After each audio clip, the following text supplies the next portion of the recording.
in the holds of ships, robbed of their name, their language, their culture, their religion, their God, their history. They came with their culture intact, their name, their language, their religion, their God, and a history. Today, they can unite, pool their resources, and buy up the land. They tell me half of Trinidad is owned by a Syrian Jew. I don't know the truth. I just got here a few days ago. Did you know if all your learned ones leave, they're your doctors. They're gone to England and the United States. The lawyers that should be standing up for you, they're gone. England and the United States. Huh? You don't have judges, enough judges to listen to our cases and handle them with justice? Look at this. How much corruption has been in the black governments that have been ruling you for 57 years? I'm asking questions. I want answers. How in the hell can our people be in this condition if corruption was not the mainstay in black government?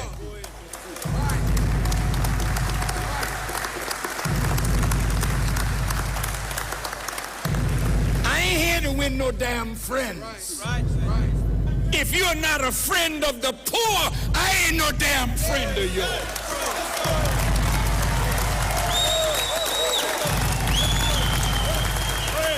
Some of you boast that you're Christians. I beg to differ with you.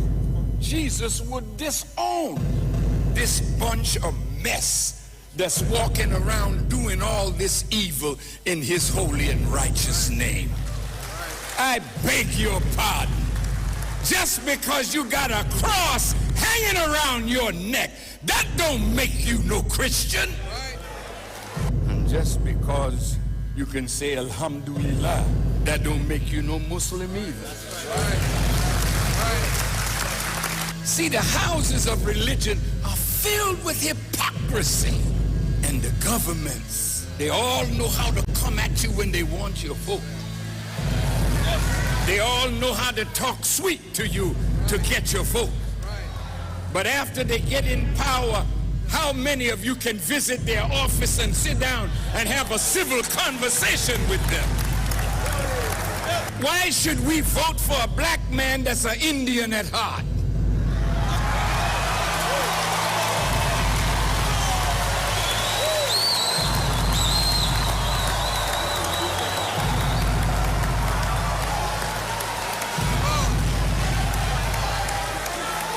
I'm raising questions now.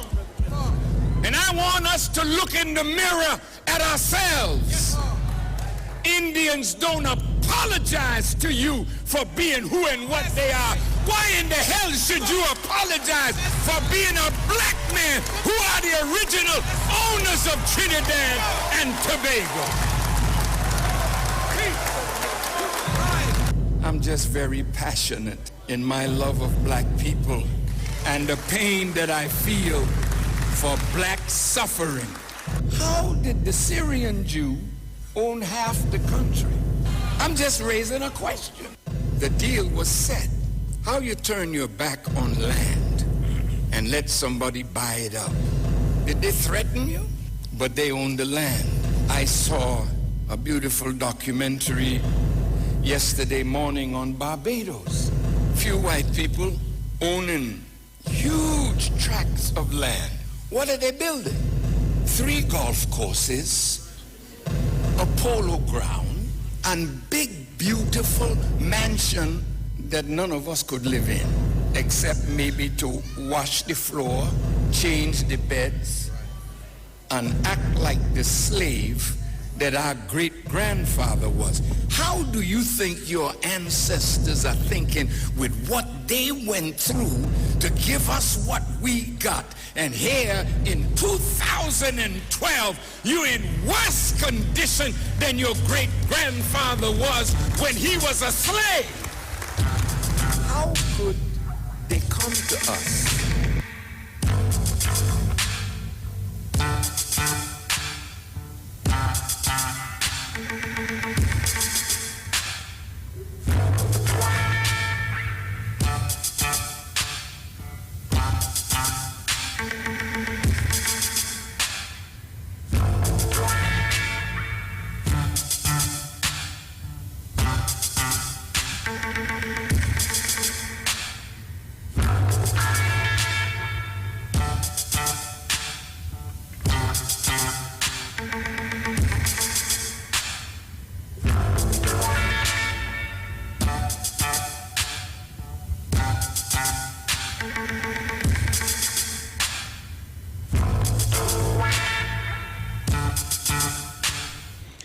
Greetings, listeners. In the name of Allah, the Beneficent, the Most Merciful, I bear witness that there is but one God. Welcome to the Black Agenda here on the Street 919 FM. I am Brother David Muhammad, and I'm going to be in studio with you up to 9 o'clock this morning, inshallah. And in a short while from now, I will open up the telephone lines and take your calls on 342-0081 and 466-5391. You can send WhatsApp messages directly to me on 332-0214.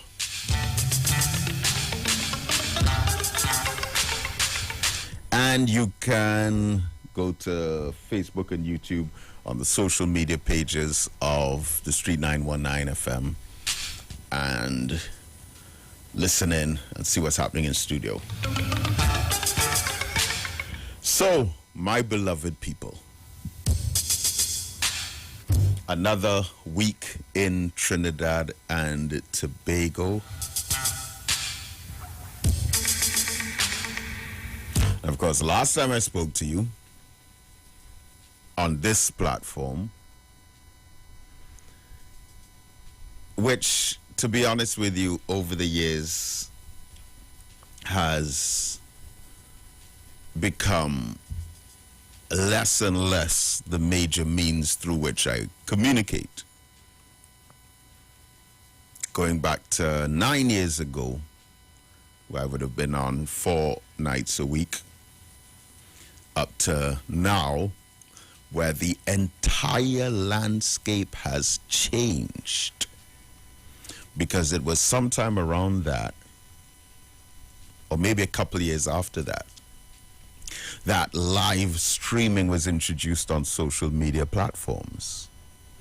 And now the entire landscape is changing tremendously with Facebook and YouTube and Instagram and TikTok.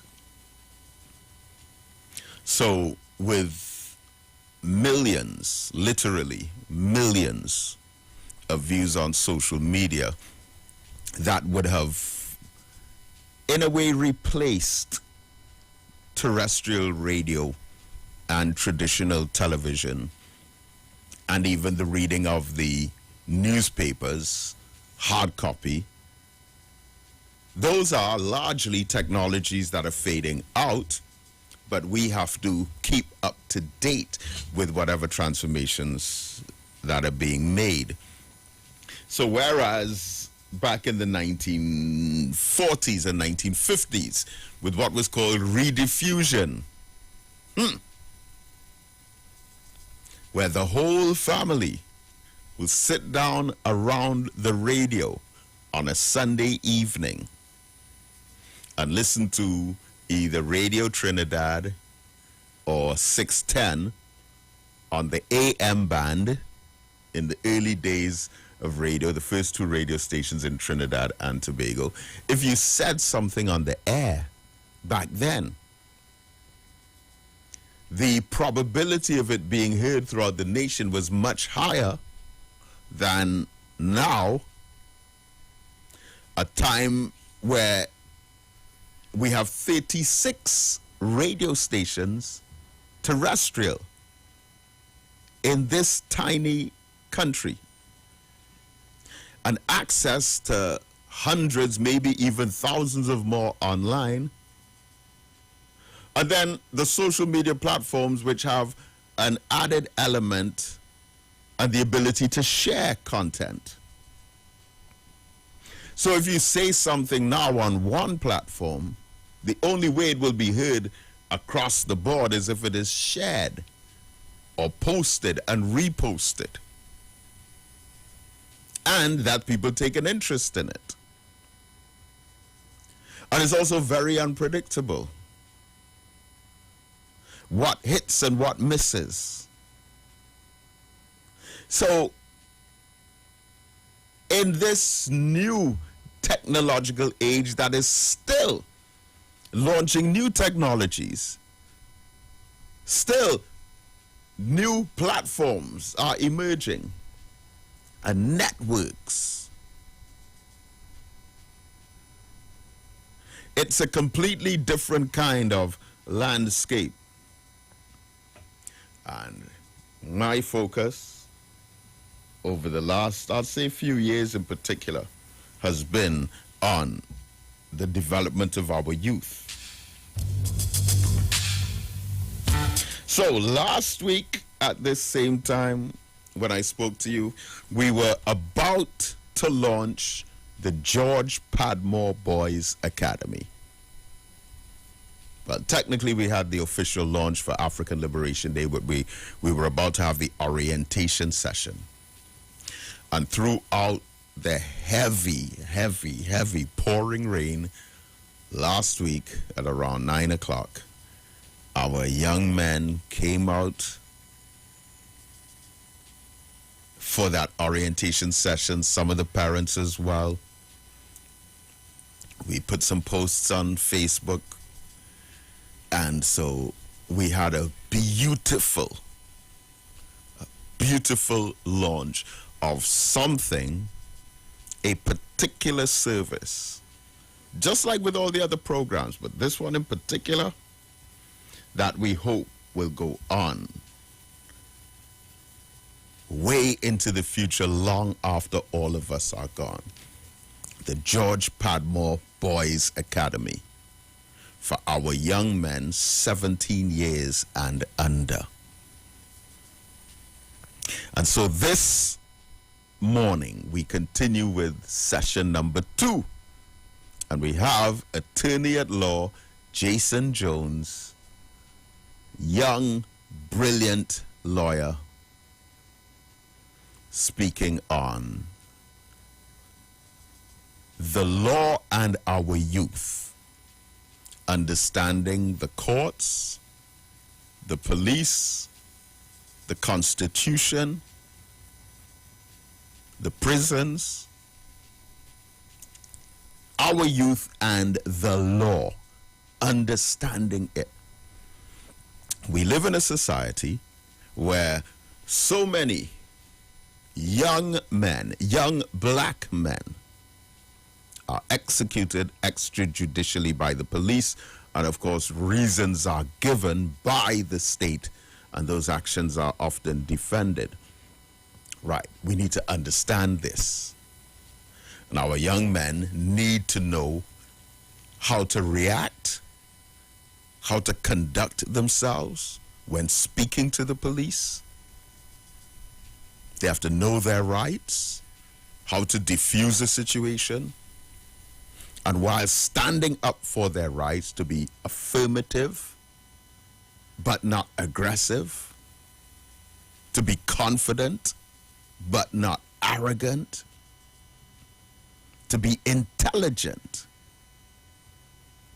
and not ignorant. Sometimes just a couple lines that you can say in a hostile situation would do much more than railing up and cursing loudly and beating up and carrying on.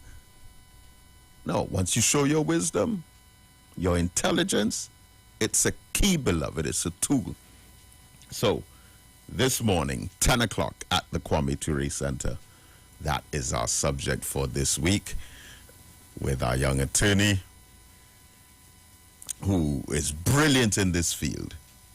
Absolutely brilliant. And as I say, every Saturday morning, 10 o'clock, we have different presenters on different themes. So we can have our young doctor. We have the lawyer today. We have a national football coach and national football players, young business contractors. I'll be doing a couple other sessions for this first 10 weeks. A session on Black history, on respect for women, looking at discipline, mentorship, education, not just life skills, but study skills. And when we think about each of these sessions, I'm telling you, that one coming up on study skills is going to be one of the most important, all of them. And next week we're doing self-defense, self-awareness, and self-confidence. And that's going to be one of the first fully interactive sessions, but there's so much. And of course, all the young men, 17 years and under, you can come to the sessions and register for the academy, those who are not registered as yet. And also, during the week, you can pass through the offices at the Kwame Ture Center and fill out the forms for your registration. And today we actually have 3 events at the Kwame Ture Center. So there's always so much activity taking place. So, beloved, as we say, another week in Trinidad and Tobago, and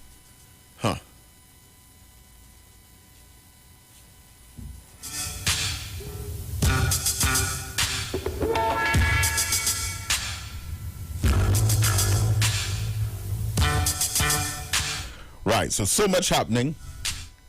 And one issue of note is the unemployment situation within our society. And we would have seen some images that would concern anyone who loves their country. These long lines of people, by the hundreds, even the thousands, lining up to get jobs. But let me tell you this. You see those images of Napa and Sapa, thousands of our people coming out looking for jobs? Before that happened, beloved, before that even took place, I was at the Piarco Plaza near the airport, right on the corner of that big junction to go down to Piarco Airport. So I had cause to go into there. This is maybe about 2 weeks ago, not more than 2 weeks ago. And I had to call a brother and say, hey, you wouldn't believe what I'm seeing here now. This would have been, it might have been 2 or 3 Mondays ago.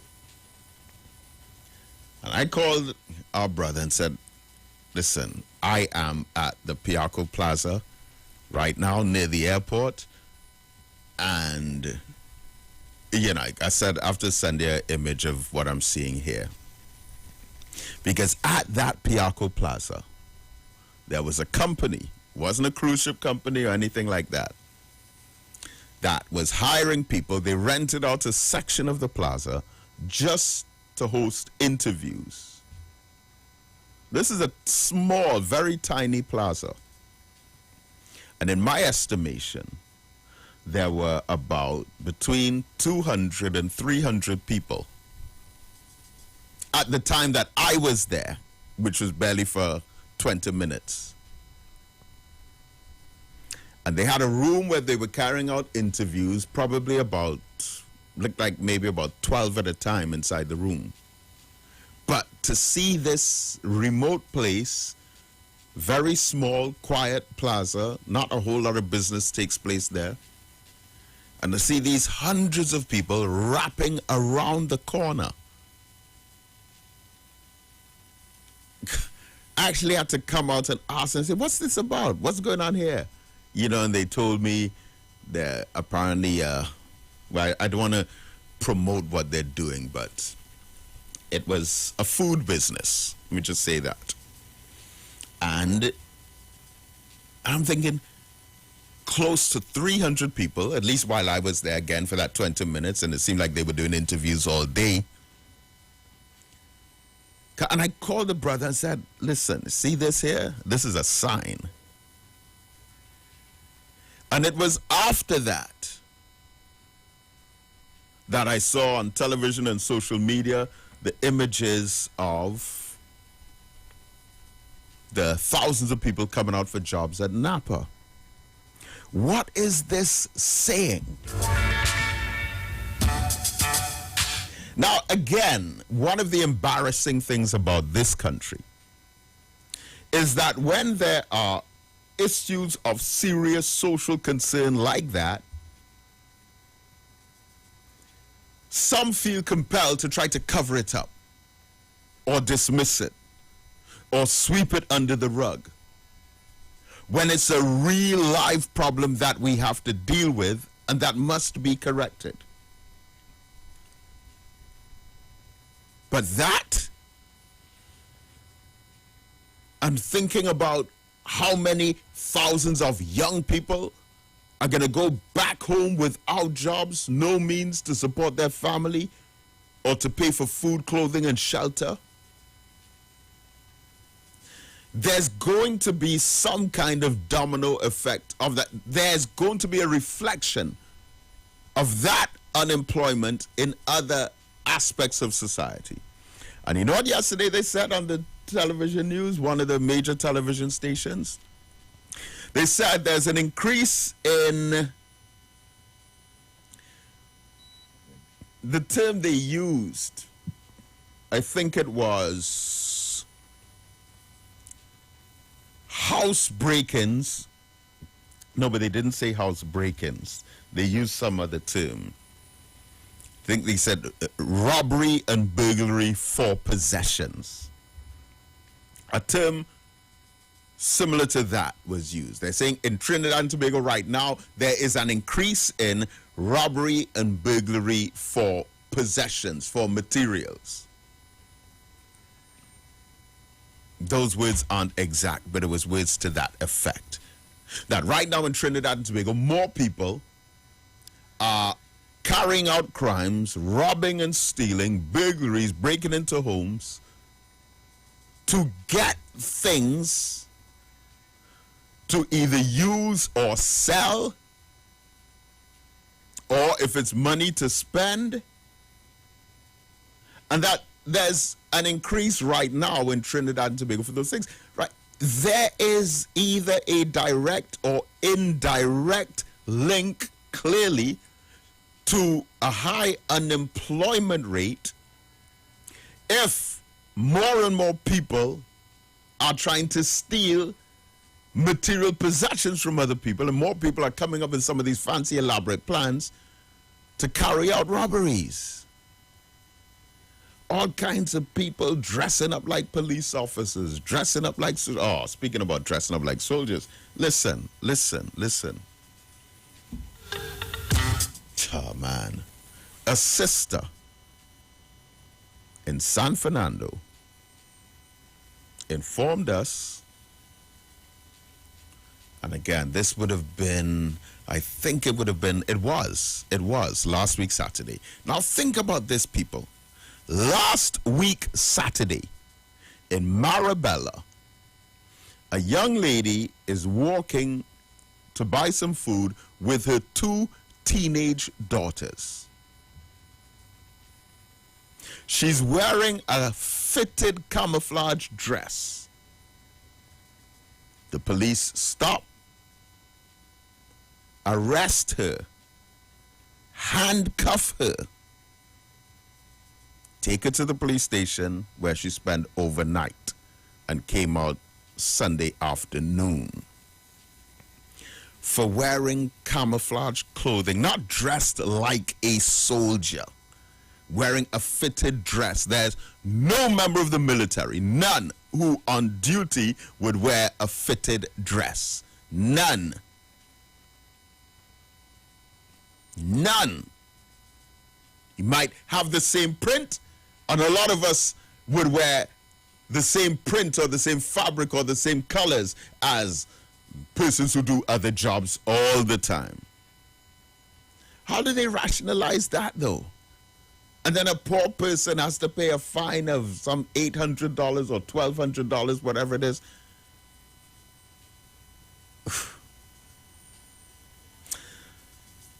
But let's look at this unemployment situation for a moment.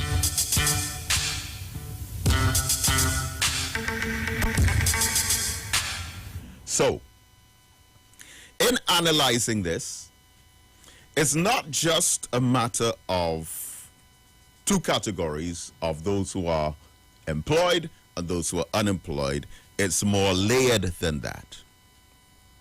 So you actually have four categories of persons as it pertains to having jobs. First category, those who are employed, those who have a job. Second, those who are unemployed, which are those who do not have a job. But third, you have a category which is the underemployed. Now, let's pause there for a moment. The underemployed are those who have a job, but the job does not require the qualifications, skills, training, and abilities that they have. The job that they're employed in is way below their level of qualification, but they had to resort to doing that job for survival. So an underemployed person, for example, might be someone who has, say, 9 CXC passes and a certificate or a diploma in further education, but is doing a job where none of those certificates, none of those passes are needed. Or, for example, someone who has a university degree and they're a bus driver. Or someone who has a master's degree, but they work in a restaurant, cleaning tables or working in the kitchen. That's underemployment. And even though those who fit within the category of underemployment, even though they have a job, they are within a category that potentially leads to frustration to have alternative plans, most likely to get another job, or if in their estimation, additional jobs or better jobs or jobs that suit their qualifications are not available, then it places them in a category, a subset of that group, are now in a category to possibly consider other means of making ends meet. So depending on the frustration levels and the alternative options for those who are underemployed, there is a potential threat of possibly turning to a life of crime, and a lot of white-collar crimes are linked to that kind of underemployment frustration. So you have someone working, say, in a bank who decides to get criminally creative, to start up some kind of scheme, some kind of plot. All right. And then the even more troubling category, the fourth category. So you have 1, those who are employed, 2, those who are unemployed, 3, those who are underemployed, but 4, you have those who are unemployable. And the unemployable are those who do not have a job and cannot get a job based on their lack of training or qualifications and skills and certificates, CXC passes, O levels, degrees, whatever the case may be. Now, the unemployable, before seeking employment, have to go through some stages of self-development to acquire the qualifications. Labor Day is coming up this weekend. And as usual, the leaders of the trade union movements would head down to Fyzabad. Well, it's been a couple of years, of course, because of the pandemic and whatnot. But once again, the leaders of the various trade unions will be going out to give their messages to the people on the state of employment. So I'd imagine this unemployment situation would be a major talking point at Labor Day coming up. But you know something that's very unique and different about Trinidad and Tobago when it comes to labor? And I've said this many times before, most of the other English-speaking Caribbean nations were ushered into independence by labor leaders. And many of the first political parties that formed the first governments in a lot of Caribbean societies started off as trade unions, labor movements. And so all across the Caribbean, you have many political parties with the last two letters being LP, meaning Labour Party. So in Jamaica, for many years, the JLP formed the government. That's the Jamaica Labour Party. In Barbados, you have the BLP, the Barbados Labour Party. In Grenada, the first government was formed by the GULP, the Grenada United Labour Party. In St. Vincent, you have the United Labour Party. Some countries call them a Labour Front. But Guyana's first president, Chedi Jagan, was a Marxist, socialist, labor leader. Both of Grenada's first two leaders, Eric Gary, he was a labor leader. And even though he was overthrown by Maurice Bishop, he does have some history going back to the 1950s of some very powerful action on behalf of the people in fighting against the colonial forces. But Eric Gary and Maurice Bishop, they were inclined towards labor or socialism.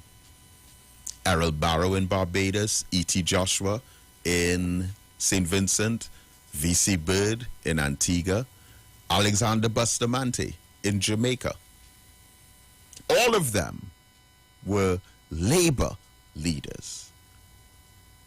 And they became the first prime ministers of their country, fighting for the rights of workers. But Trinidad and Tobago was different in that we did have a preeminent labor leader who was Uriah Buzz Butler. And under normal circumstances, had we followed the template of other Caribbean nations, then Uriah Butler would have been our first prime minister. If we had gone the way, socially, as our Caribbean neighbors. But we were different and very unique because our first prime minister was not a labor leader, he was a scholar.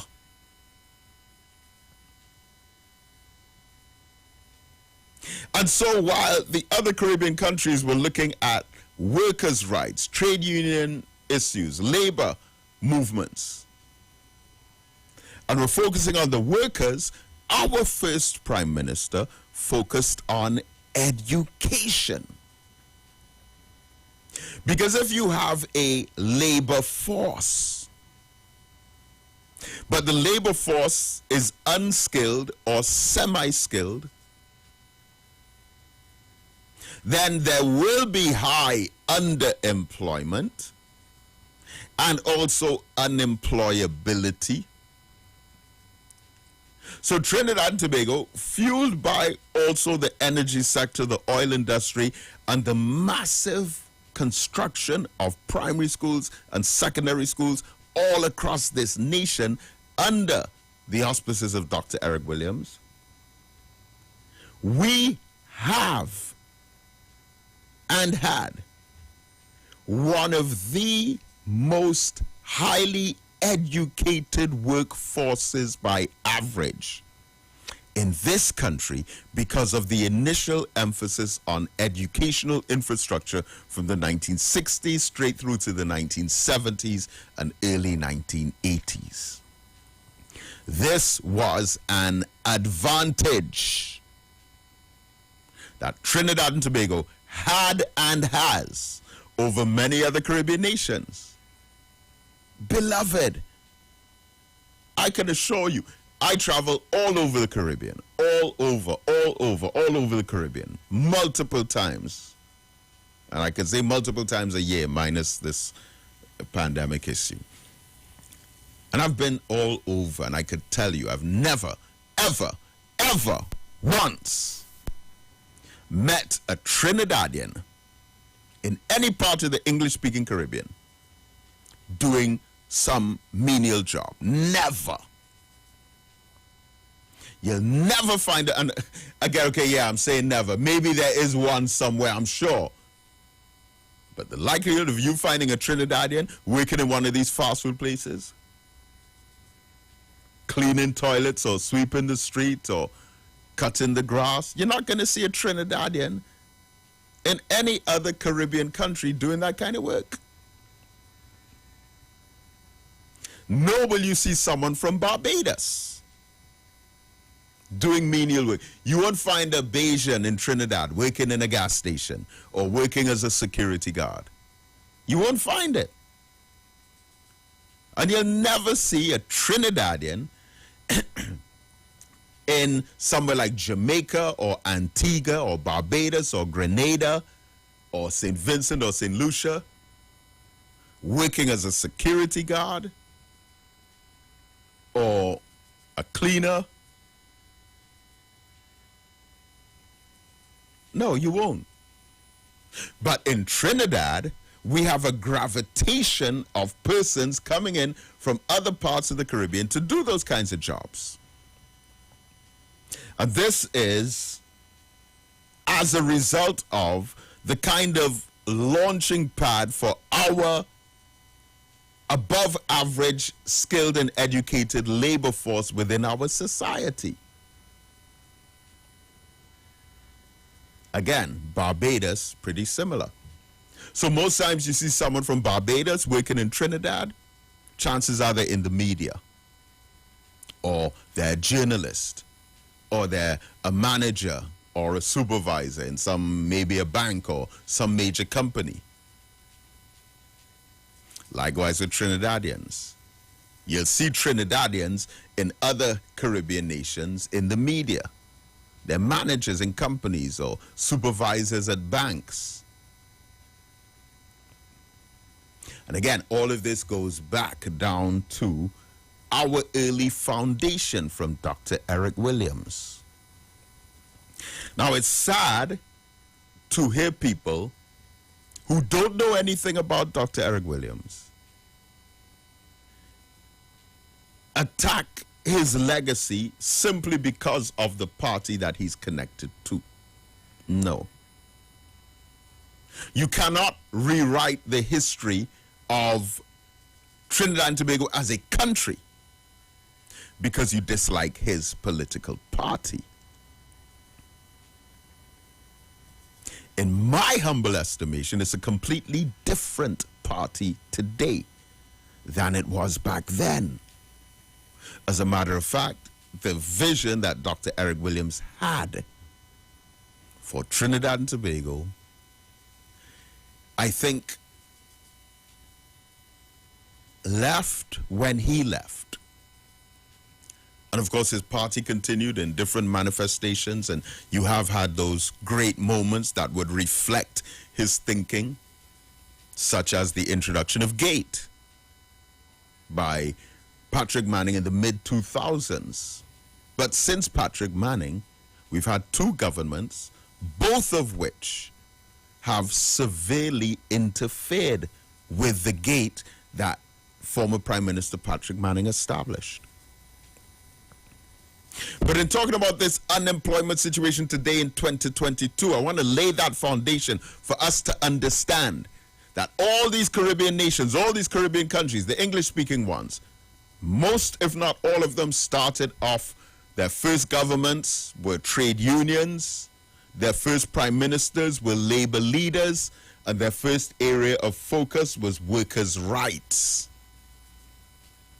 Trinidad and Tobago was different because we had a scholar who was focusing on building an educational infrastructure, and as a result of that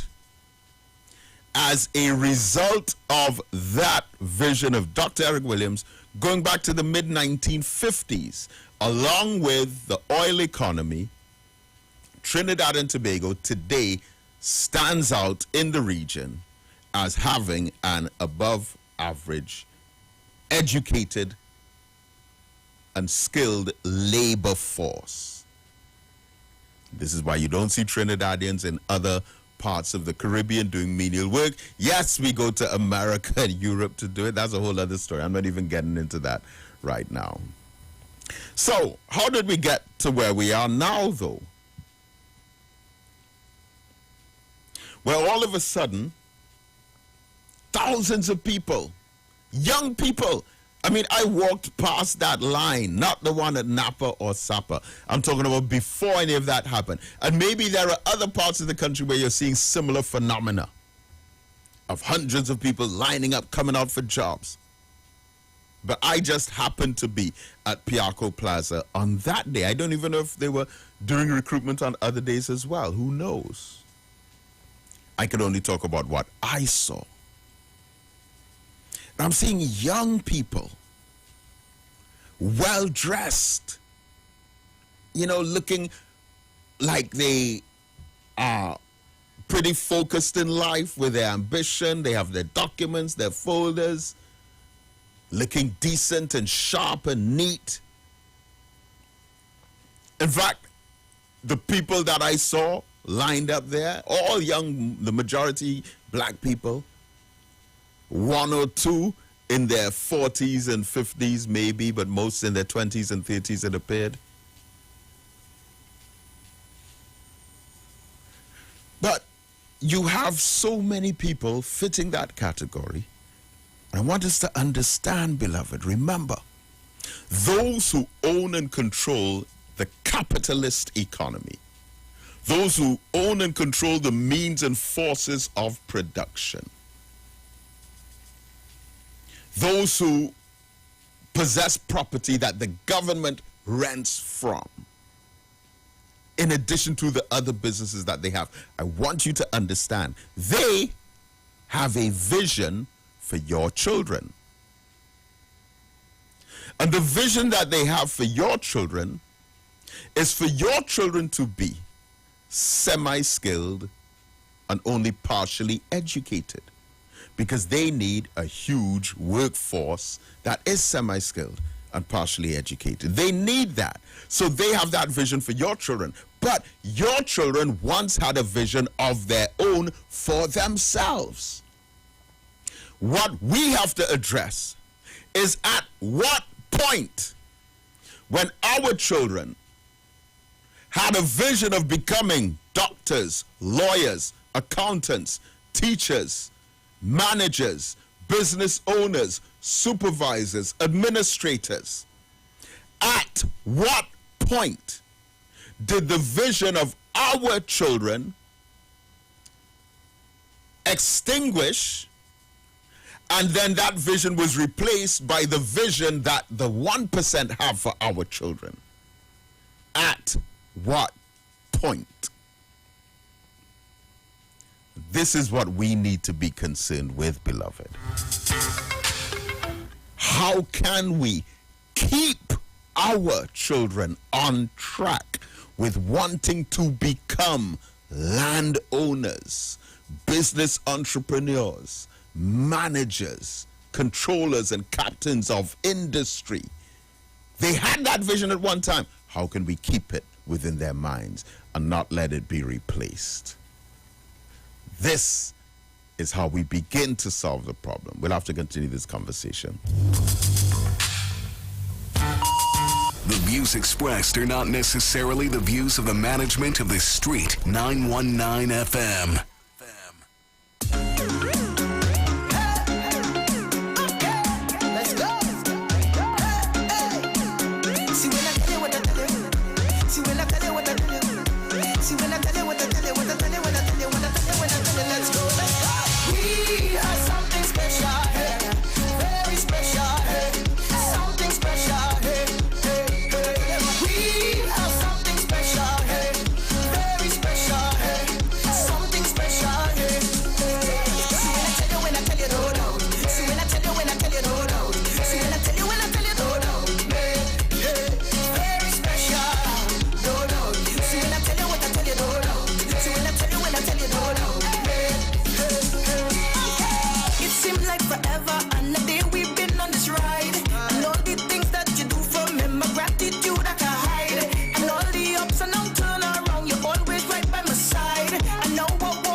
and you make a song. Take my short and you make it long. Keep my feet firmly on the ground. When I'm weak, yeah, you make me strong. So for you now, I sing this song. Everybody hands up and sing it with me. We have something special, hey, very special, hey, something special, hey, hey, hey.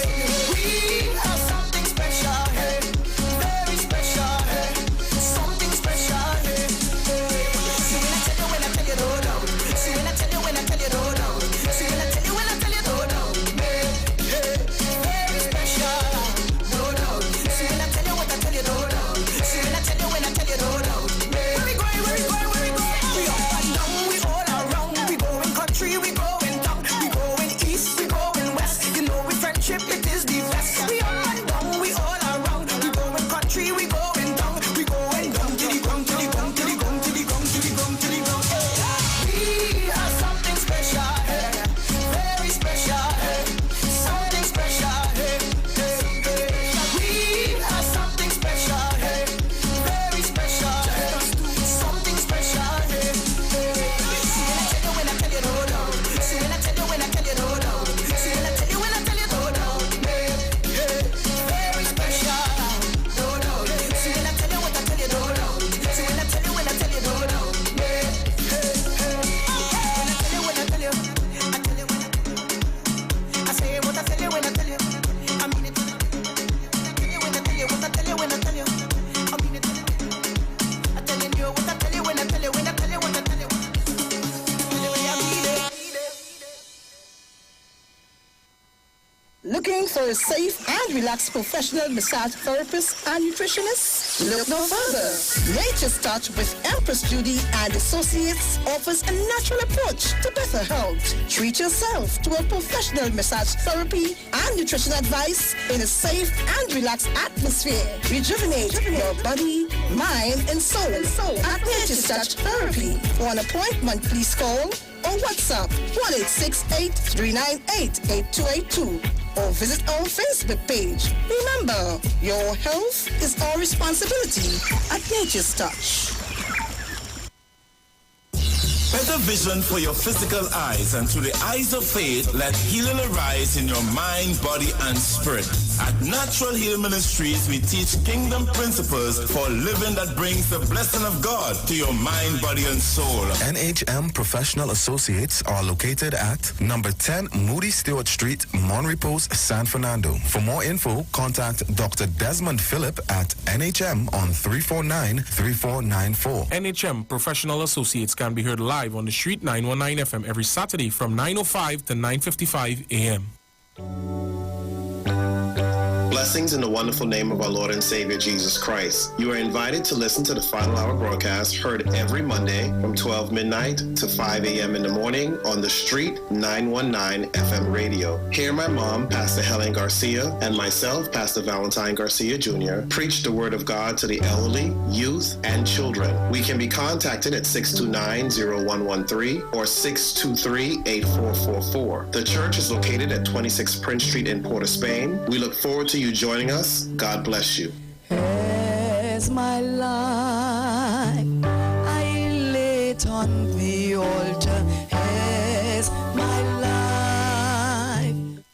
Counselor for Monrepo Navet, Nigel Cotier presents Splash, Bubbles and Foam.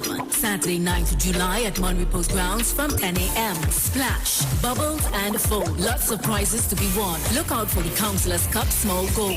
Register now by calling the Counselor's office at 610-2861. All teams must be registered. There is no registration fee. Splash, Bubbles and Foam. Saturday, 9th July, Monrepo grounds from 10 a.m. The football starts at 10 a.m. and the fun events will start at 3 p.m.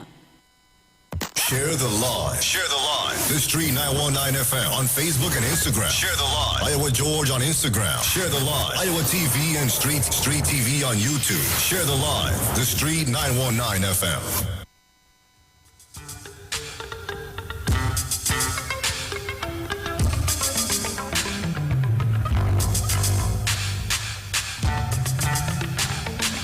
Brotherhood is required. Brotherhood is demanded.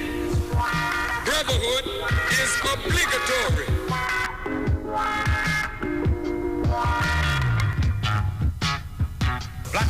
get up. Black man, stand up. Black man, you better listen.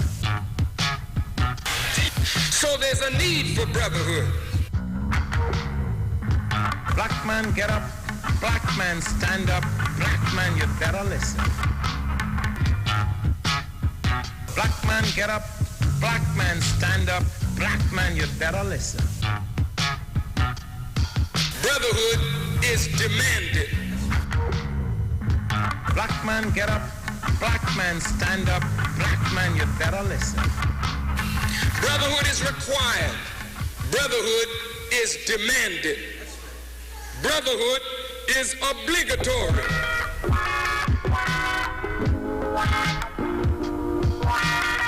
Brotherhood is essential, it is urgent, and it is compulsory.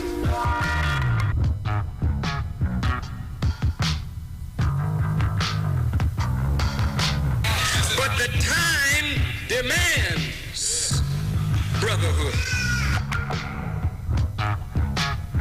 Whenever the dominant white society fears for its economic future, racial tensions are always aggravated. The aim of Almighty God is to bring the black man and woman together. The aim of Almighty God is that we, no matter how divided we have been in the past, must experience unity in order to gain the success that we seek and the progress that we desire. There is no way that a divided people can build a future.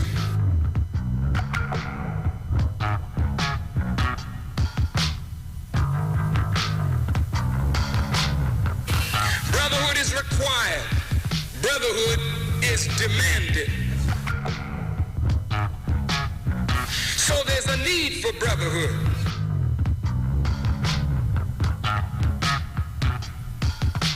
But if you walk the earth proud and arrogant, you never learn your lesson because you think you already know. And how the hell could you know and be in the shape that we're in? How can there be any brotherhood if there's not even the honoring of a word? Black man, get up. Black man, stand up. Black man, you better listen.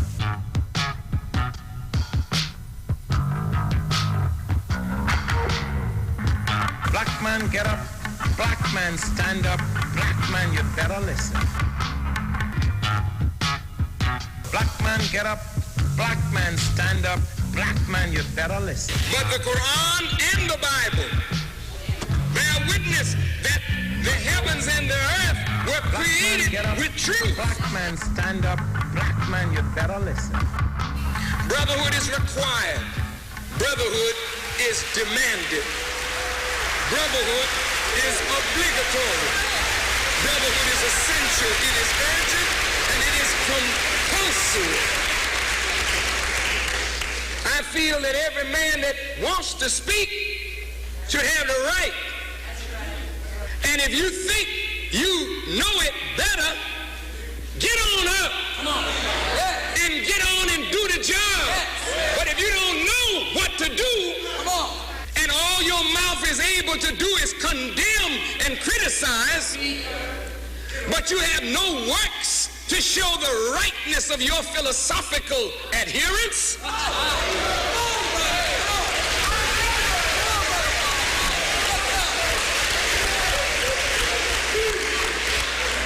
then maybe you should rethink your position.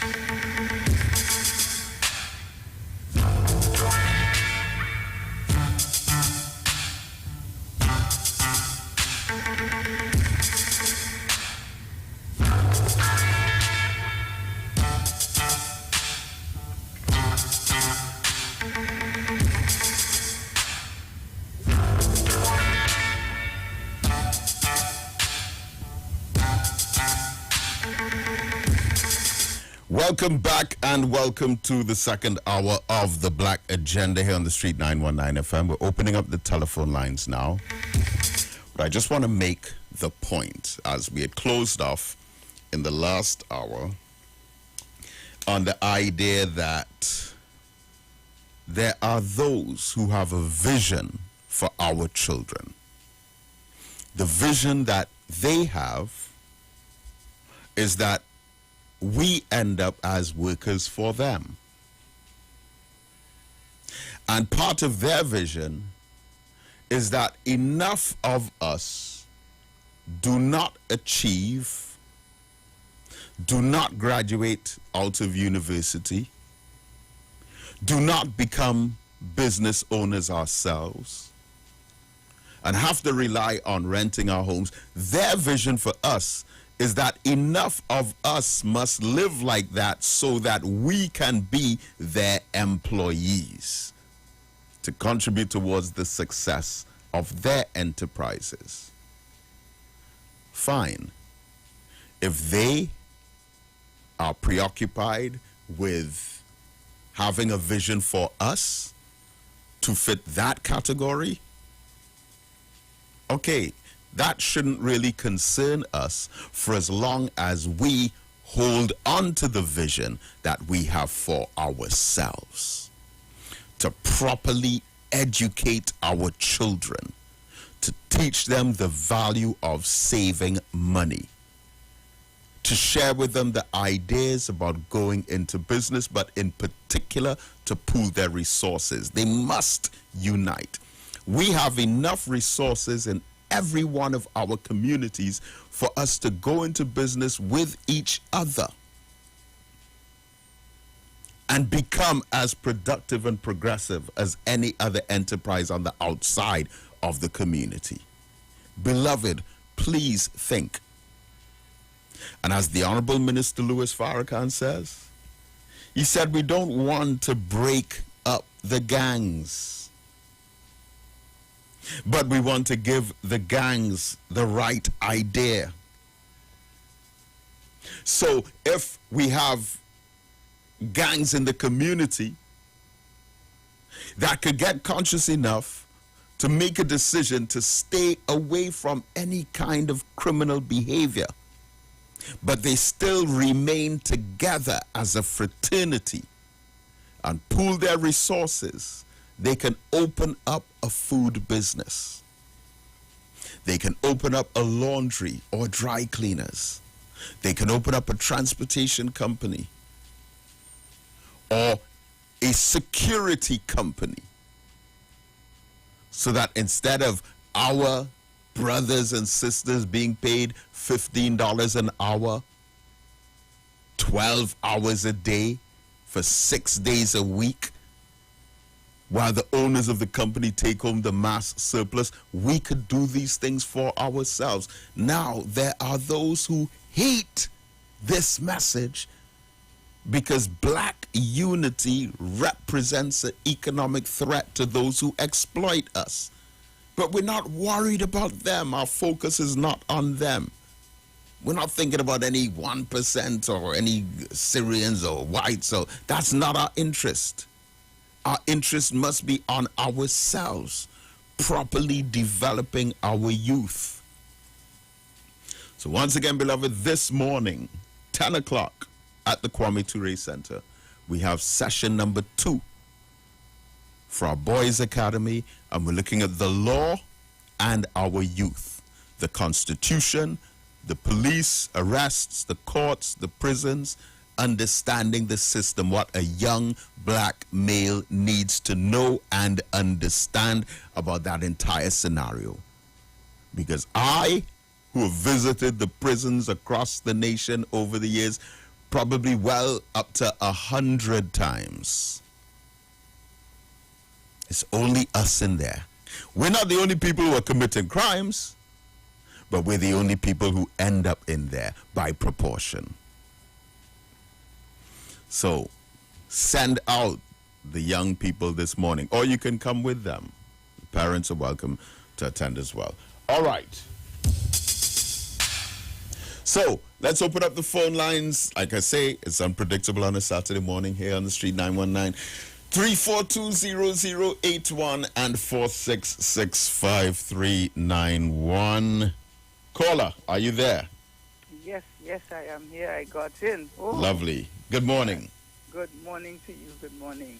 And I know things went well last It was fantastic. It was fantastic. Yes. And more than anything else, with all of what you are doing with your books and all of that, I want to thank you for immortalizing the names of the people that you are immortalizing. Kwame Ture, Mr. George Padmore, I am so grateful for that. You know that there was a question on Jeopardy about Kwame Ture, but of course they call him Stokely Carmichael. Yeah. there was a question on Jeopardy. Interesting. Yes. And it was not yesterday, but last Friday. Yes, you see, what Farrakhan spoke about there is a phenomena that takes place. And it's something that I made up a little story on. And I say like this: when you are fighting for African people, the person with the biggest boa to come at you is an African like yourself. So you carry and you move on. And you know what it is. Those are remnants. Those are things that we picked up in slavery. That is the disease of being enslaved and being mentally brainwashed. So you don't pay any mind to the people who come in at you with anything. You understand? But as regard to with being kept as a workforce, I know that as, oh yes, that's fact. You have to be just right there to sell and to see after their stuff. But I have heard in the criminal world, that is another thing too, that they want to ensure that when you are in crime, you have others to follow you to take your place if something should happen to you or so on. So even in the crime world, the underworld, that is also going on. But you let me quickly say that you share my sentiments with the pain I feel with what is going on with Dr. Eric Williams. Yeah. Pain I feel because it's not just because of the party you belong to. It's more than that. It's, you get a few dollars or whatever. And you just come out there and say anything, things that you don't know about. This is a man that told this nation, if loving you is wrong, I don't want to be right. And he proved it and showed it over and over again. And that's what you're going to do. Destroy the legacy of the father of the nation. Try to destroy it. But anyways, what can you say? That's another one who had to carry and take it and move on. So my dear, I thank you again for immortalizing the names of the men that you are immortalizing. Thank you so much. Thank you so much. And let me say, very, very, very important, Happy Father's Day in advance to all the fathers. I'm so sorry we couldn't do a whole program on that, but Happy Father's Day to all the fathers. And tomorrow, of course, every Sunday, I'm lecturing at the Kwame Ture Center from 11 a.m. Open to the public.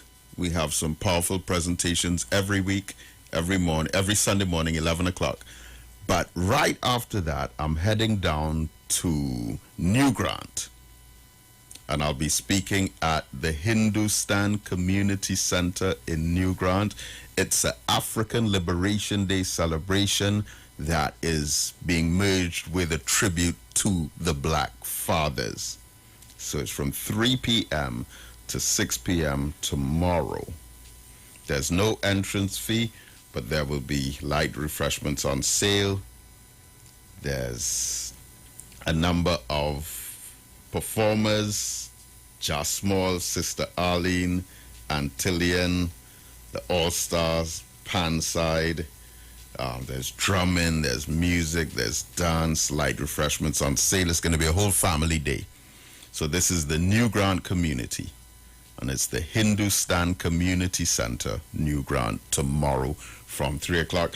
I'm looking forward so much to going down. There's been, I can't say for sure, but it's been about maybe 5 or 6 years Might even be more, because I don't think I've been down there since Black Studies was launched. So maybe about 8 or so years or more.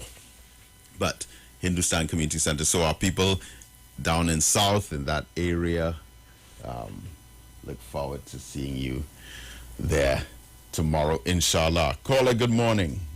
Assalamu alaikum. Walaikum salam. Hakim Mohammed. Yes, sir. I have a few things to say, but I think as quick as I can. First thing I want to say, good morning to the sister from Bataria. Yes. Beautiful sister. Beautiful, intelligent, beautiful sister. Brother David, before I make my point, you know the word mama. You know when we use the word mama, what it reflects to excitement, it reflects to surprise, it reflects to a lot of things. Right, yeah. The way it's used. Right. Right. Mama Yoy. Do you know it? Mama Yoy. Mama Yoy. Do you know it's an African name? Well, clearly. That means beauty. That's the meaning of that word, beauty. A lot of women call the little children mama, not even aware that it's an African name that means beauty. Brother David, I want to commend you for the struggle that you are doing at this time, this present, because everything happened in the present, nothing in the past or will happen in the future is the present. I want to commend you for the struggle that you are taking, that you have taken up and continue from those who are past and gone. Where our people are concerned for the upliftment and betterment of our people, the unity of our people. I want to commend you for that, brother. It's a struggle. It's not an easy struggle. Because, as the sister said before, I always say, our biggest enemy are our people. If you listen to the kind of negative that took place with the employment of those people on the ship coming from our people, and I'll tell you something, long ago when I was growing up, a young fella, when you see somebody cleaning a showcase or mopping a floor, it was a little boy that they employed to do that. Now it's not me tell you to see young African girls mopping floor and cleaning glass case, you understand, in the grocery, and all the people you have cash in is Indian. Go down to the bamboo, 100% behind the counter is Indian. And those who you see, well, you hardly see Africans there. And if you see any there outside in the yard doing something, you understand? That is how they are our people. So if our people, and you're working for the security for minimum wage, so if you see an opportunity arises and you want to go, you understand, to better yourself and your family, our people on the media are taking that in a negative form. I used to look for shift work long ago. It wasn't like that. Look at the police when they pick in, and you see thousands of people, they want 200, thousands of people, you understand? Our people lining up because they want betterment in jobs, you understand? Our people have to understand this struggle is an important struggle. What you are doing there, the recognition, you understand, of those brothers who have died and gone, you understand? That is very important. It must be established around the names, you understand? Dr. Eric Williams, T.L.R. James, you understand? Iwer Butler. I heard somebody made a statement yesterday on our program talking about old foul, when they're talking about the retirement age to 65. But that is so disrespectful, because it's the same old foul, Dr. Eric Williams was an old foul who dead and gone, who introduced the NIS. And when he introduced it, the trade union, and they objected against it, he had to go to Parliament and make it law, so that when you retire, you could eat until your time comes to pass. You understand? Uriah Butler is an old fool who dead and gone, who fought, you understand, against the colonializers in this country for betterment for workers. So they're very disrespectful, because when they go to school, it's an old fool or old duck that teach you to bring you where you are. And that is our people disrespectfulness as far as we are concerned. Well, anyway, you know, before I go, I was listening to the BBC News in Mali, the Chinese, what they are doing down there with the little children.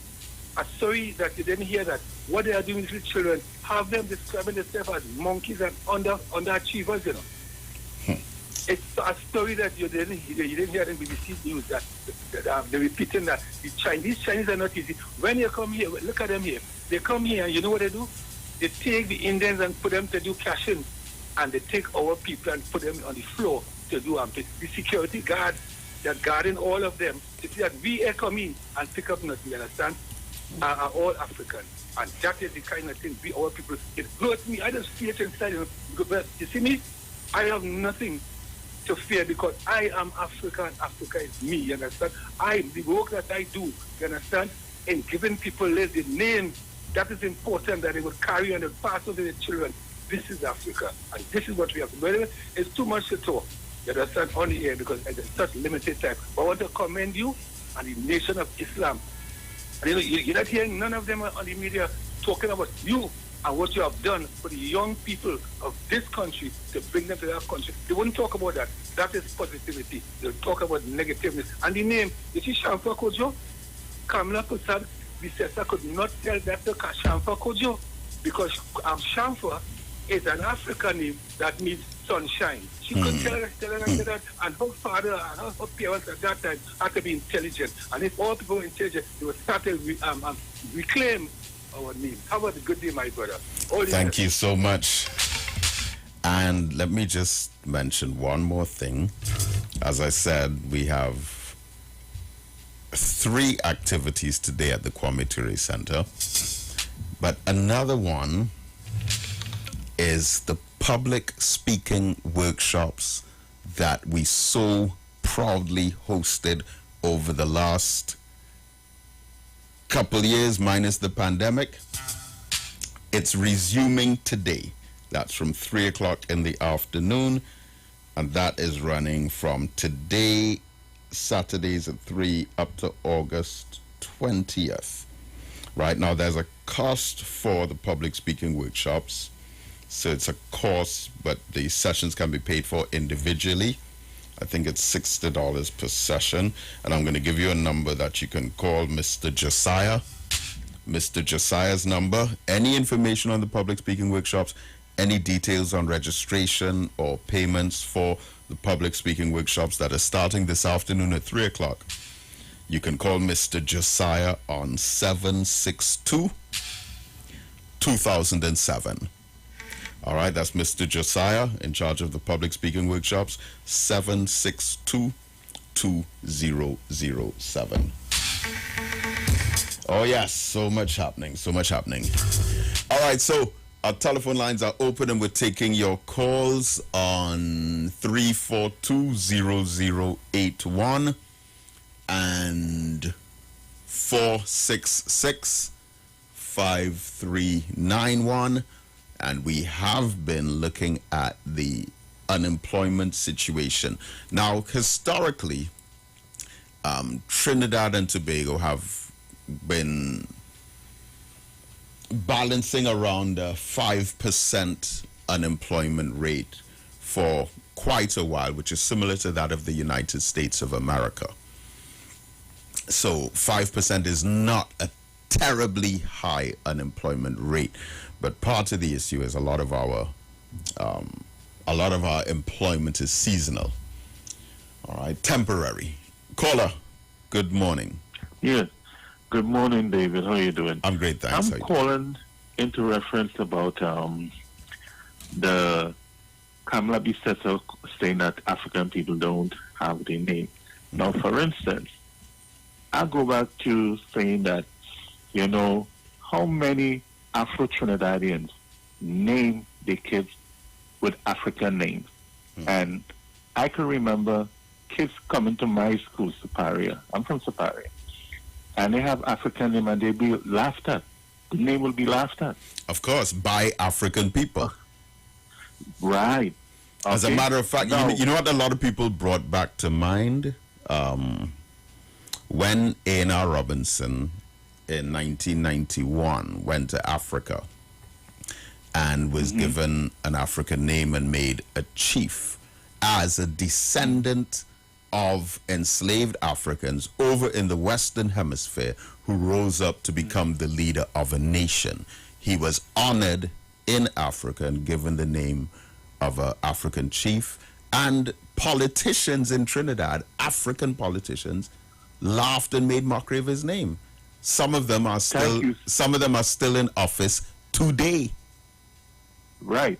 So I don't see why people are getting offensive when Kamala talk about the African name, because if you look at it, David, 29 out of every 30 Chinese or Indian have their name and could speak the language. How many of us Africans in Trinidad doing that? Right, but the point we made with her saying it, though, dear brother, is that, again, even though the statement, and I describe it as a statement that if it is written down on a piece of paper and you read it, it is a true statement. That is just our history. However, what was wrong with the statement was the person who said it.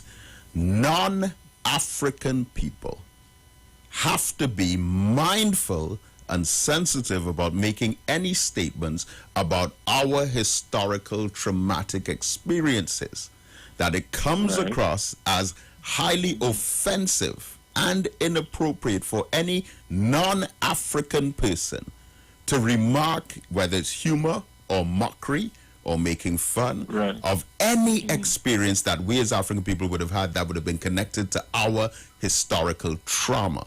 And the perfect example of it is no one can make statements about the Jewish Holocaust except Jewish people. You hear some of the Jewish comedians do it. Some of the Jewish comedians have license to do it, but you will not hear any non-Jewish person making mockery about the Jewish Holocaust. And listen, you do that, you lose your job, you have to resign, you're banned. If you're a politician, you have to step down. So the Jews have been successful enough in establishing that kind of universal respect for their historical experiences. And the thing about it, David, they're not even the real Jews, because the real Jews. Oh, well, now you hitting multiple nails on their heads, because that is also the truth. Because the first Jews, the first Hebrews, the first Israelites were all African people. The first Palestinians, Israelis, all African people. Because they were trying to separate Egypt from Africa, and Egypt is in Africa. It's in Northeast Africa. Right. But you can't walk down Kingston Avenue and Eastern Parkway and say, "Hi, Hitler." Them Jews will want to murder you. Man. Okay. But anyway. Let me ask you, are you familiar with the Netflix series Peaky Blinders? I have Netflix, but I never... okay. All right. But I come from work. No, but I will look. As you mentioned, that Heil Hitler, because again, I mean, it's fiction, but it incorporates real characters, and so they're portraying. There's one British politician named Oswald Mosley, who introduced fascism. Right. So he introduced fascism into English politics, and this is before Hitler. He was showing the Hitler salute and saying, "Perish Judah." And he was an ally of the son of President Theodore Roosevelt and other members of parliament in England. This is before Hitler. They were already believing in that fascism. And now, if it is just discovered that one of them is still alive who believes in that, and lives anywhere and is in active politics, they will hunt them down. Oh, yes, they will. Remember the 90-something-year-old librarian and the 90-something-year-old security guard that they found in their old age and put in prison because of their involvement with the Jewish Holocaust? Oh, yeah. But anyway, David, I want you to play, the song by Maestro sang that song. It's called Black Identity. Yeah, I have Crow's version of it. Right. It's a fantastic song, yeah. Maestro Black Identity. Yeah. Good song. Yes, but anyway, David, happy Father's Day in advance. Thank you. And have a blessed day. Thank you. Thank you so much. I'm going to continue listening to your program whenever you want. Thank you so much. Thank you. Have a blessed day. Yes, sir. All right. Now, something I wanted to mention. Let me try and mention this really quickly. So, two things that people are under global censorship for. One, anything about the Jewish Holocaust, right? You cannot say anything, period, that comes across as offensive or disrespectful. Two, the LGBTQ, the homosexual, gay, lesbian community, etc. Now, in the same vein, our heritage must be ideologically protected in the same way that there should be that second thought and that hesitancy about making any statements regarding the African Holocaust.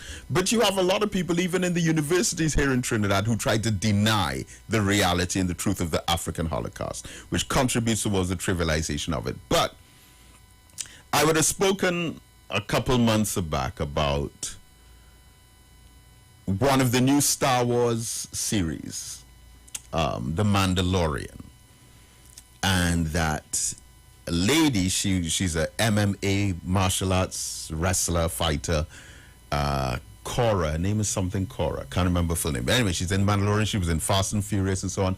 She made some statement, some insensitive statement, and she was fired from Star Wars. Now, I'm not going to give away any spoilers, and this might not be relevant to a whole lot of you listening, but there's a new Star Wars series that's running now on Disney Plus.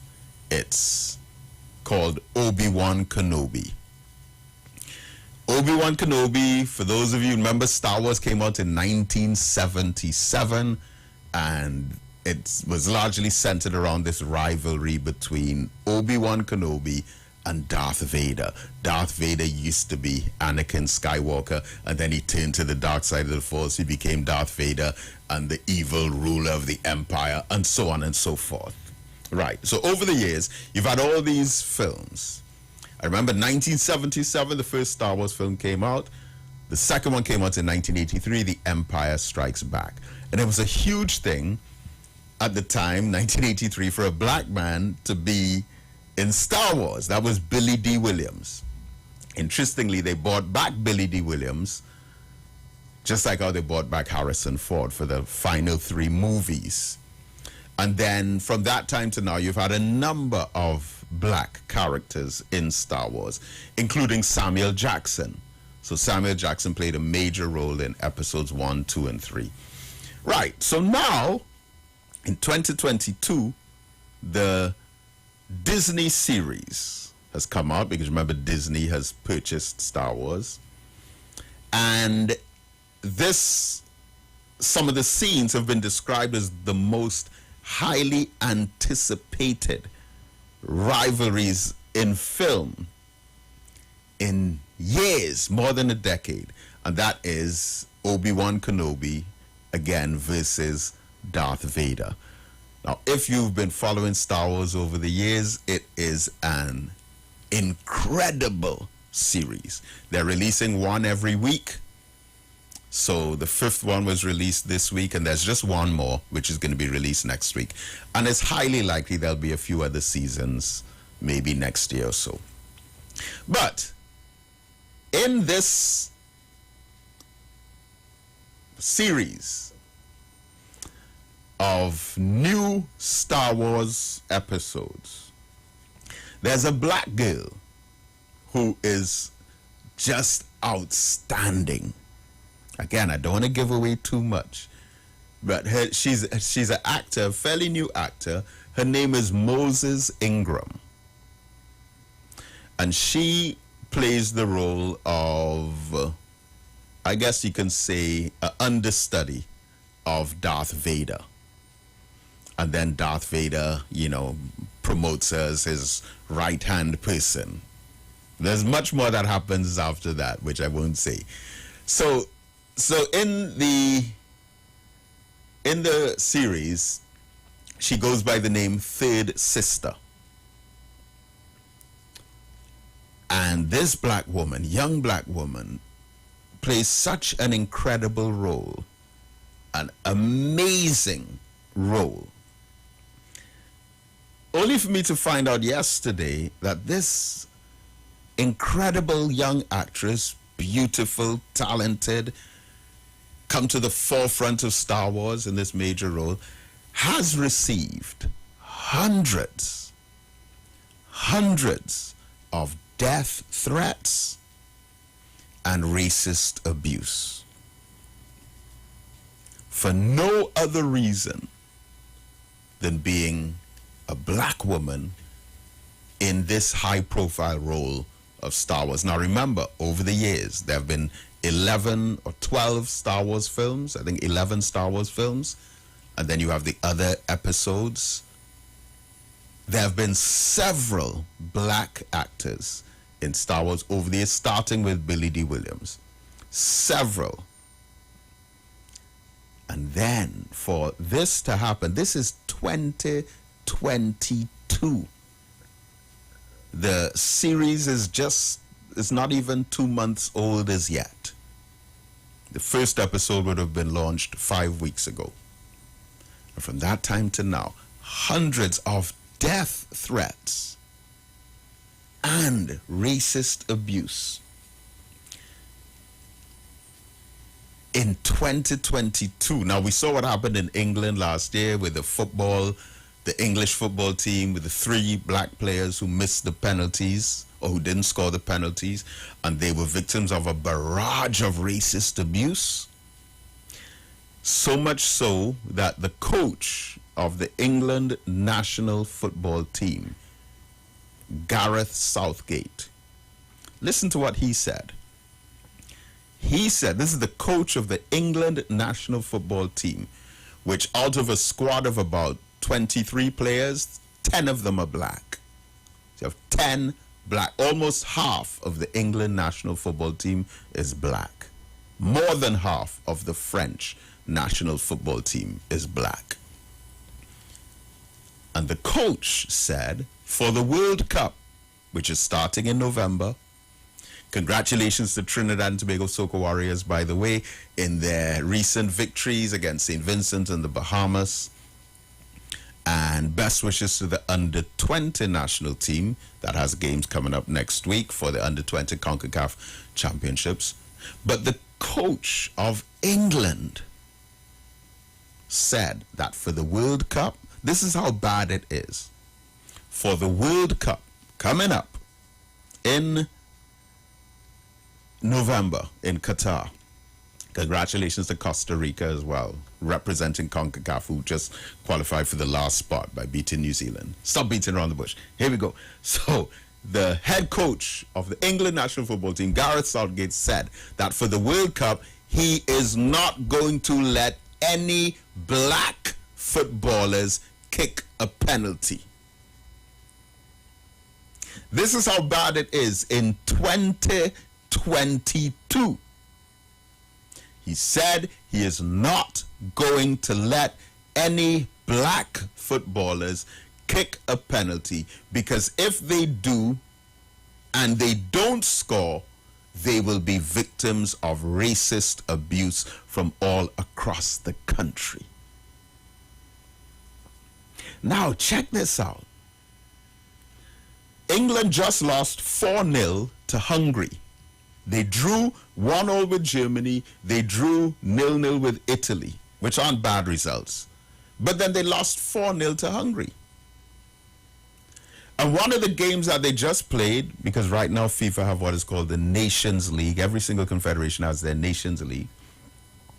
One of the games they played recently, they had to play to an empty stadium. Well, they had 3,000 school children. That's empty. That's empty for them, 3,000 people. That's empty. Anyway.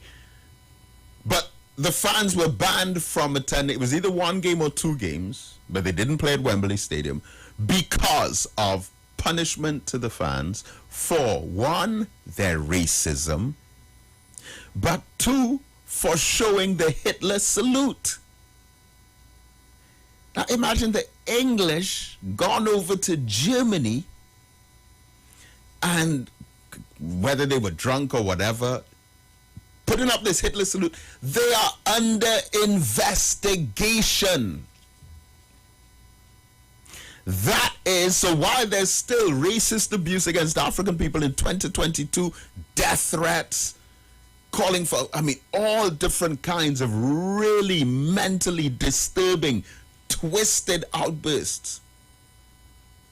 You could just put up the Hitler salute, and because of what it represents to Jewish people, You will be hunted down by the police. They will search for you, catch you, fine you, or for making a hand sign. African people, I want us to understand this. How is it that anything could be said about our history regarding slavery? Jokes could be made, issues can be dismissed, history can be denied, disrespect can be thrown at us, total disregard for the fact that the African Holocaust was the biggest and worst and longest crime against humanity ever. But we are not united around it.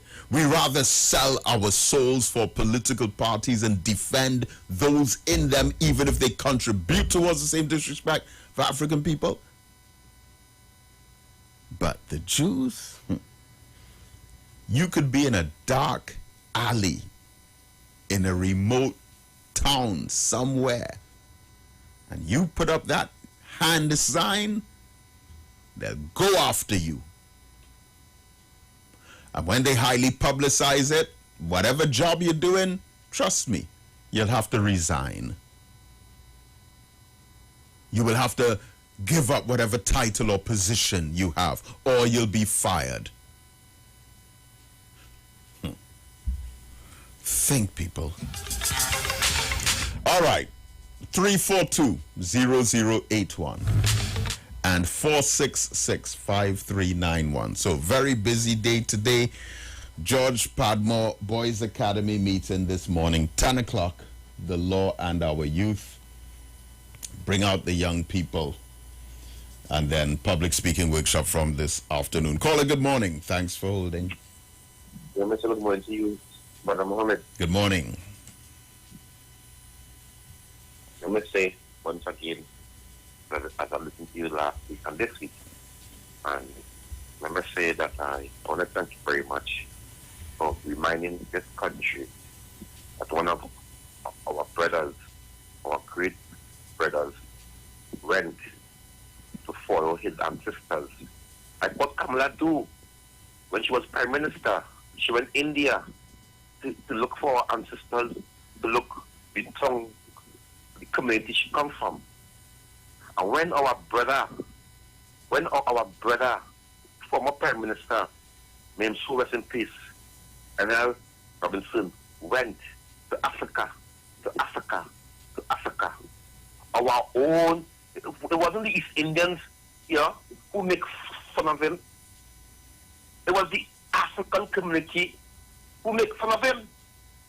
And it was majority of the Africans who in a certain political party who make fun of him. So they turn a blind eye to that. Why is they calling the black man names? We come down on a black man for going African and getting a name. We know who call him names, you know. We know who call him names. People today who playing the most African and who could go on the page and put up people getting licks.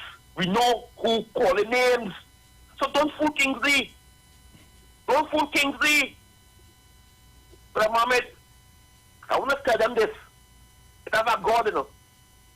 And you see the seat, what are they playing out there? Owning this world.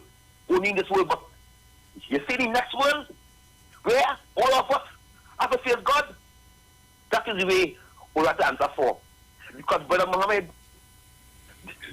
they will like you because they talk for them. We're talking for the party. So they were calling and they will support you. They will say good things about you. But the day you question, and Brother Mohammed, I was surprised, and you could correct me, brother, because things never went to university school, like some of them out there. Things never tried to be intelligent as that like some of them, how they can speak the way, grassroots, where people can understand. But at the moment, I know the statement what Kamala make, it is not, no, I am asking you, do that statement is a hate speech, what Kamala make? I wouldn't use the term hate speech to describe it, because my position is that racism is based on a lie. So racism has always tried to promote the idea that African people are inferior, less capable, of lower intelligence, of lesser humanity. As a matter of fact, the most standard definition of racism by Dr. Malana Karenga is that racism is a denial and deformation of a people's history, heritage, and humanity, and the restriction of their access to power based on their race. So if a statement is true, again, you write it down on a piece of paper and you read it, the statement contains truth, but the problem is in who said it. And Brother Mohammed, again, I want to thank you very much for being that, because Brother Mohammed, I know that when you talk, you don't know, but when you come on the radio, your contribution benefits the PNM, because you speak African conscious. If you have to take a choice and say who I will vote for, I know. You don't say I know it's PNM, because you African conscious before politics. But African consciousness doesn't always benefit the PNM. Yeah.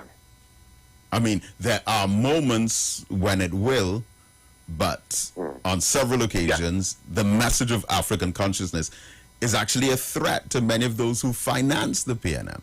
That is why the message is unwelcome in some sectors, welcomed by some, unwelcome by others. So we have it clear that whilst we have no problem where an African man could call a former prime minister names, we have no problem with that. That is okay. But if Kamala Prasad Misasa did call and now Mumugo Africa the word. If Kamala call the world, the whole of these Africans in these political in a certain political party, because you telling me you want to march for a statement what is factual, what is truth. The moment I say, when Kamala made this statement, I said that Kamala should have never said that. I said that his statement is a very hard pill to swallow by an East Indian person saying it. I said she was wrong, but is it, to me, Kingsley, it is not no hate speech, it is not no racist speech. At the moment, as I close, I spent 5 years in the UNC, like 5 years in the UNC. And I can tell you, Brother Mohammed, so what I see and being around Kamala Prasad Bisesa, she is not no racist. I can tell you, and that people who are wrong, she is racist. I can call names, but I can put up my head. What I see, and I been around she for 5 years straight. One day she coming in she entourage, and she stopped her vehicle next to me. She said, "Son Kingsley," he said, "What going on?" I said, "Boss lady, okay." And she, "Kingsley, we have to get back in power, you know, because it's about feeding hungry belly." About 4 years ago, she told me that it's about feeding hungry belly. This is not about black and East Indian. I said, "Okay, boss lady." Now she tell me she stop. She entourage, right. Lights coming in. So, Mohammed, I thank you very much for the opportunity. All right, thank you very much.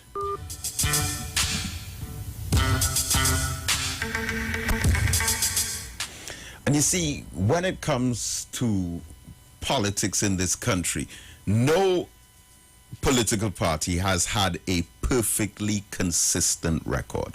And there are a number of examples of this. So it's difficult under our system to say, well, this party believes in this and the other party believes in that. Because the same things that one party disagrees with today, they represent tomorrow, and vice versa. One of the earliest memories that I have of this, I remember in the early days, the late 1990s, when it would have been Basdio Pandey who was prime minister, and he left the country and left Lindsay Gillette as acting prime minister. There was an uproar that Lindsay Gillette can be the acting prime minister, and he was not elected. Major uproar. This is the 1990s. Big uproar. That one party in office loses, next party in opposition comes into government, and Dr. Lenny Saith, who was never elected, was put as acting prime minister. And again, same thing, but you agreed with this principle yesterday, now you disagree with it today, and you who disagreed with it yesterday, you agree with it today? What's up with that? Then there was a whole issue of swearing in as senators, persons who contested the election and lost. One party tried to do it, it was blocked. They said, no, that's wrong. It's morally wrong to do that. You cannot take someone from an election who went up, faced the polls, and lost, and make him a senator. It's immoral. Shoes on the other foot, government get voted out into opposition, opposition get voted in into government, and do the same thing. Take someone who lost in an election after facing the polls, make him a senator, and then make him a government minister. And the list goes on with the internal hypocrisies of the same constitution that they swear on to uphold. And it is so consistent. The only thing that's consistent are the inconsistencies. But when it comes to neglect, rejection, abandonment, and breaking promises to the people, you have consistency there.